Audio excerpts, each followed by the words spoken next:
దైవాజ్ఞ లేక దైవ సమ్మతి కాక మానవుడు జగత్తులో ఎట్టి కార్యములు కూడాను సాధించలేడు. Without the will and permission of the Lord and His consent and acceptance, man cannot achieve anything in this world. దీనికి చక్కని ఉదాహరణను రామాయణము. The best example for this is Ramayana itself. రావణుడు గొప్ప తపశ్శక్తి కలవాడు.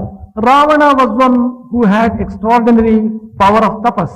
సమస్త విద్యలను నేర్చినటువంటి వాడు. He had mastered all types of education. ఇతను పరమ భక్తుడు. He was a great devotee also. అయినప్పటికీ But then, ప్రకృతిని ఆరాధన చేస్తూ worshipping nature, పరమాత్మ అయినటువంటి యొక్క శ్రీరామచంద్రుని విస్తరిస్తూ వచ్చాడు. he ignored Paramatma, who was Ramachandra.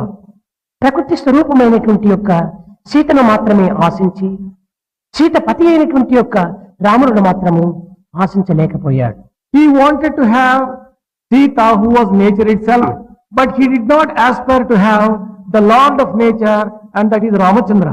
ఆమెను సాధించే నిమిత్తమై అనేక రకములైనటువంటి ప్రయత్నములు చేశాడు. In order to get her, he did a number of efforts. కడపటికి ఏమి గతిపట్టాడు. But what happened to him at the end of it all? పరమాత్మని విస్మరించి ప్రకృతిని ఆశించి మానవ శక్తి పైన ఆధారపడి తమ యొక్క దీశక్తిని పురస్కరించుకొని ప్రకృతిని సాధించుటకై పూనుకున్నటువంటి రావణుని గతి ఏమైనది? What happened to Ravana, who wanted to achieve nature without having resort to and praying to the Lord?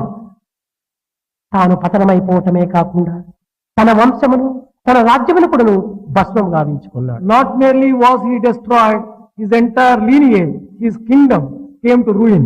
ఇక్కడ మన యొక్క దేహమే ప్రకృతి, Our physical body is nature. ప్రాణమే పరమాత్మ. Our life force is Paramatma. ప్రాణమును విస్మరించి దేహమును ప్రధానమని భావించేటువంటి వెర్రివాడు ఈ లోకంలో ఎవరైనా కలరా?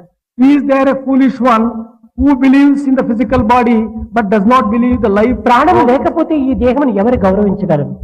ఎవరు ప్రేమించగలరు? ఎవరు అనుభవించగలరు? Who will give respect, who would love and who would honor a body without life?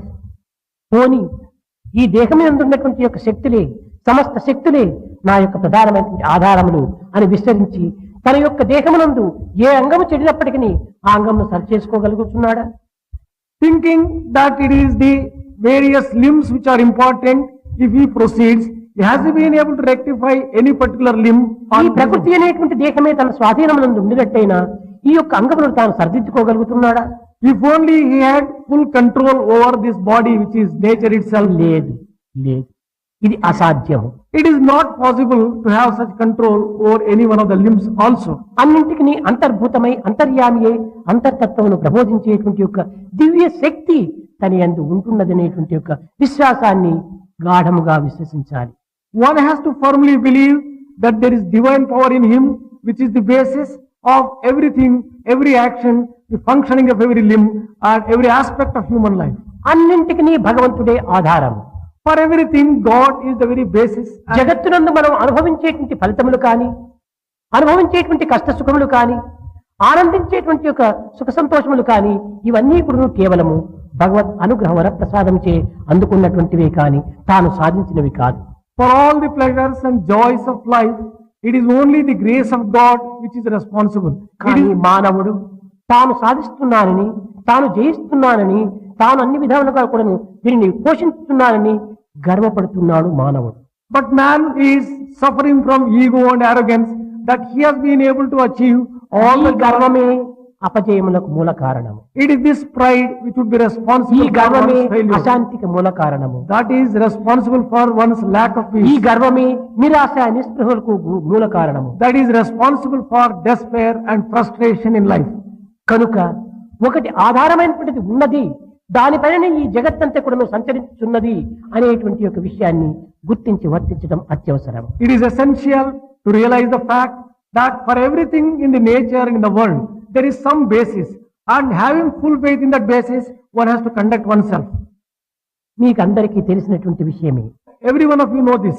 సినిమాలయందు ఒక సత్యమైన నిత్యమైన ఒక తెర అనేటువంటి భగవంతుడు ఉంటాడు. In every cinema house, there is a screen which is permanent and which is the basis and that may be compared ఆ to తెర God. పైన అనేక బొమ్మలు వస్తుంటాయి పోతుంటాయి. On this screen, a number of pictures appear and ప్రతి disappear. మానవుడు కూడా వచ్చి పోయేటువంటి యొక్క బొమ్మలను మాత్రమే గుర్తిస్తున్నాడు, బొమ్మల యొక్క అనుభూతిని మాత్రమే అనుభవిస్తున్నాడు. కానీ ఈ యొక్క తెరను ఏమాత్రమో విశ్వసించటం లేదు, తెరను ఏమాత్రమో గుర్తించటం లేదు.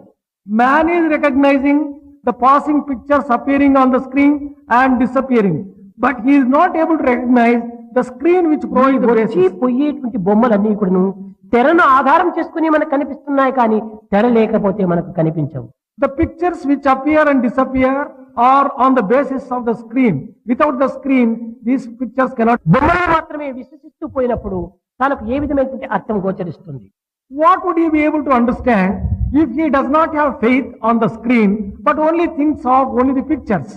అదే విధంగానే ఈనాడు మానవుడు భగవంతుని విస్మరించి ప్రకృతిని విశ్వసించి తన యొక్క జీవితమును గడుపుకోవడానికి ప్రయత్నిస్తున్నాడు. Today's man is trying to spend his life giving up God and basing his entire faith on the nature.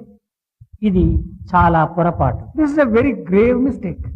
ఆధారమైన యొక్క దైవత్వమును మనము ఆశ్రయించే ఆధేయమైనటువంటి ప్రకృతిని మనం అనుభవించాలి. We have to take shelter in God, who is the very basis, and then enjoy the nature which is only based upon God. కనుక మానవుడు ఈనాడు విశ్వసించవలసినటువంటిది భగవంతుని తప్ప అన్యము కాదు. Today, man has to develop firm faith in God and not in